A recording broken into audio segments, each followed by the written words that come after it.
ubwo ndangije nsindiye kujya kwigira muri kiga papa arampagarika ati utazaburirayo nkaguheba buri wese aho utera ingemu anyereka aho nsimba nuko mu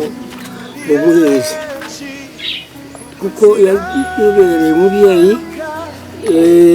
turahinga wameraga nabi akaba ubu amerewe neza nta kabi nta gahinda ararutse inshuti ya Yesu arukiye mu gituza badahwema kudukurikirana mwebwe mudukurikiranye muri hano mu gihugu cy'u Rwanda ndetse n'abari muri diaspora tubanje kubasubiza muri rusange ni nko muri za 50 nibwo nitangiye umwaka wa mbere hano Gashiru wa kabiri mwigira Gituku n'uwa gatatu n'uwa kane wa gatanu mwigira Nyarubuye ubwo ndangije nsindiye kujya kwigira muri kiga papa arampagarika ati utazaburirayo nkaguheba buri wese aho utera ingemu anyereka aho nsimba nuko mu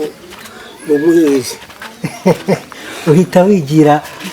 kwihingira wigira mu buhinzi mzee rero ndabashimiye cyane ndetse ku mwanya mwiza nk'uyu muduhaye ndetse mukaganiriza n'abakunzi bacu ngira ngo ahari muzehe mbere y'uko nsoza ngira ngo uyu munsi turi mu gihugu cyiza mu gihugu gifite umutekano ni igiki wishimira muri iki gihugu cyacu ukurikije no hambere uyu munsi ni igiki wishimira reka tubanze kuri mukecuru ngewe nk'ikintu nakishimira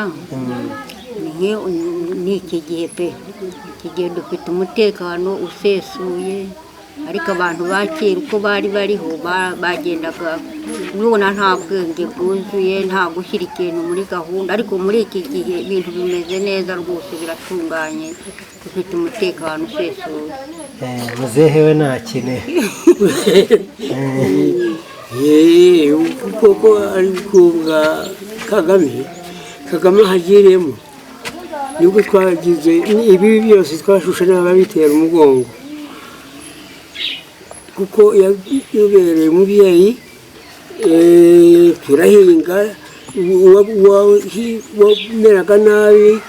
akaba ubu amerewe neza nta kabi nta gahinda